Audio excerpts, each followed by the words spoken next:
Zaczynamy dzisiaj 6. książkę Fazbear Frights, Kos, czyli Blackbird. 3 historie, tym razem to tytułowy Kos, prawdziwy Jake i zabawa w chowanego. Ich motywem są błędy przeszłości i ich konsekwencje. Dawne przewinienia, życie przeszłością, przyszłość, która cały czas się za tobą ciągnie. Takie klimaty tym razem. Potwory, które się w tym świecie pojawiają, skupiają się na tych słabościach. Kos opowiada historię 2 dzieciaków, Noela Markhama i Sama O'Neilla. Pracują nad filmem horror na lekcji w szkole. Noel jest pewny siebie, arogancki, był obuzem i wciąż jest dosyć wredny. Należy do Bractwa Studenckiego, czyli takiej grupy fajnych dzieciaków, choć nie czuje się tam jakoś wyjątkowo dobrze.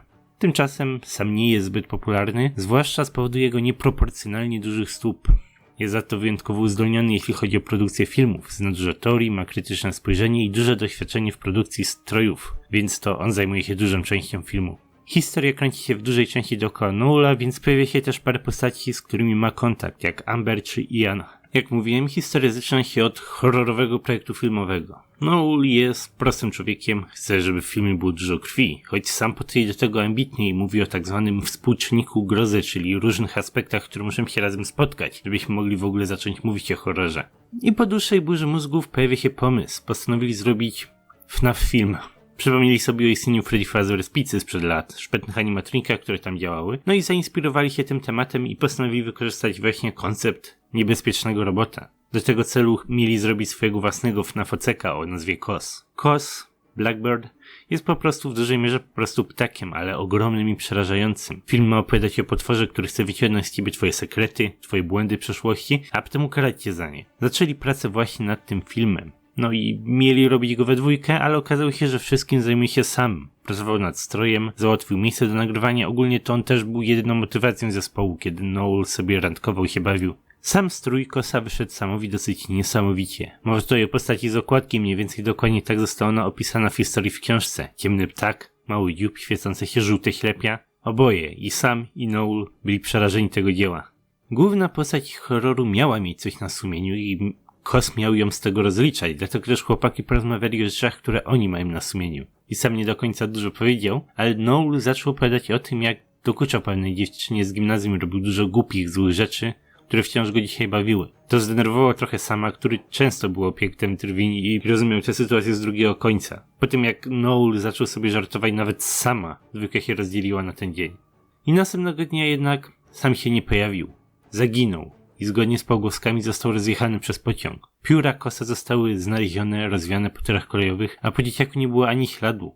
Noela łapały wyrzuty sumienia, chciał przeprosić Sama za swoje głupie zachowanie, a ten teraz zaginął. Noel zastanawiał się, czy to może nawet nie z jego winy, sam zrobił sobie coś złego.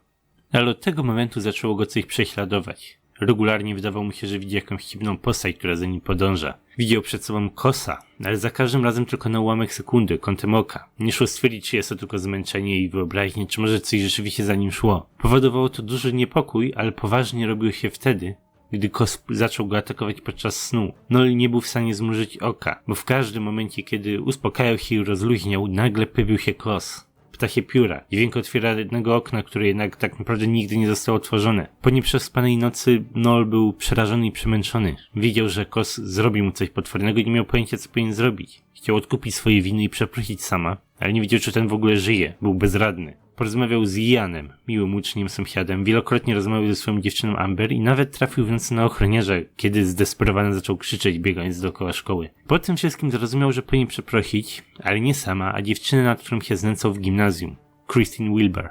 Nie miał z nią żadnego kontaktu, nie mógł odnaleźć jej nawet w internecie, ale Ian doradził mu parę słów i Noel przypomniał sobie wtedy, gdzie jej rodzice mają knajpę. Spotkał jej rodziców, a to zaprowadziło go do samej Christine. I okazało się, że dziewczyna bardzo się zmieniła. Schudła, dobrze wygląda i jak na ironię wszystko zawdzięczało Noelowi i temu, że znęcał się nad nią w gimnazjum. Te wszystkie drwiny popchnęły ją do zmiany.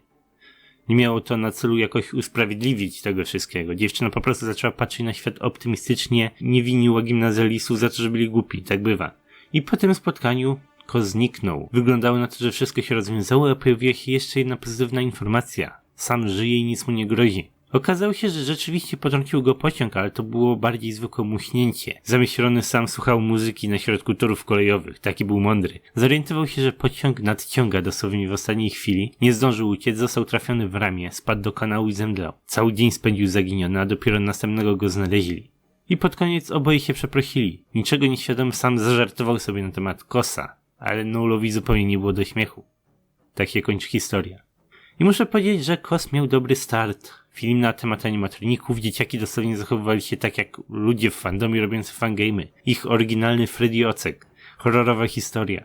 Podobał mi się bardzo z początku, ale później już niestety mniej. Zagięcia samo było fajnie, a potem zaczął się zdecydowanie przydługi segment koszmarów Noela. Historia miała prawie 100 stron, a który zdecydowanie nie potrzebowała. Opowiadała głównie o Noelu i o tym, że przygoda z Kosem zmieniła go, zaczął docenić przyjaciół, zmienił się na lepsze, ale nie było tutaj nic nowego. Koszmar Noela, potwór pojawiający się w kącie oka, to dosłownie ta sama historia co pierwsza 35 AM. W tamtej historii nieistniejący zegar zawsze budził dziewczynę o godzinie 1:35 w nadprzyrodzone sposoby, dzięki halucynacji postać pojawiająca się w kącie oka. To wszystko już było i po prostu nie było zbyt ciekawe. Historia Balory Zatań ze mną też miała lekko podobny schemat, ale jednak był inny. Wprowadzał jakieś zmiany do formatu, nie był nudny. Niestety nie mogę tego powiedzieć o Kosie. Ta historia miała solidny start, ciekawy start, ale ostatecznie nic po sobie nie pozostawiła. Jeśli miałbym coś dodać tak fabularnie, to historia kojarzy mi się z dyskami percepcyjnymi. Jakby ktoś faktyczny śledził Noela, wywoływał u niego umyślne halucynacje, straszył go, atakował, chciał skrzywdzić. Może nawet zastanawia się, czy ten ktoś umyślnie nie pozbył się sama, żeby stworzyć sytuację, w której Noel będzie mógł być atakowany. Ataki Kosa kończą się w momencie, kiedy dzieciak przeprosił Christine, ale wygodnie kończą się też w tym samym momencie, w którym sam powrócił do żywych, w którym ten prawdziwy kostium Kosa został odnaleziony. Może uznać, że jakiś potwór wykorzystał tą okazję, a kiedy czas minął, zniknął. No i mogę wam jednak powiedzieć tyle, że ta historia ma swoje głębsze znaczenie, ale pojawi się ona dopiero później, więc nie będę go spoilerował i zostawię to na przyszłość. Dopiero teraz spojrzałem, przypomniałem sobie, że nisko oceniłem historię pierwsza 35 AM i Kosa ocenię bardzo podobnie. Dostaję na pewno minus, że powstał później niż pierwsza 35 i jest to tylko rekolor starej historii, ale dam mu plusa za to, że początek historii mnie wciągnął. Podobało mi się tworzenie Oceka, animatronika z Freddy's. Dlatego będzie minimalnie powyżej pierwszej 35 AM, ale wciąż słabo oceniam. No i dzisiaj to tyle, więc dziękuję wam za oglądanie. Planuję zrobić sobie lekki speedrun tej książki. Planuję też omawiać wszystkie Fazbear Fright znacznie szybciej i częściej, więc do zobaczenia bardzo niedługo.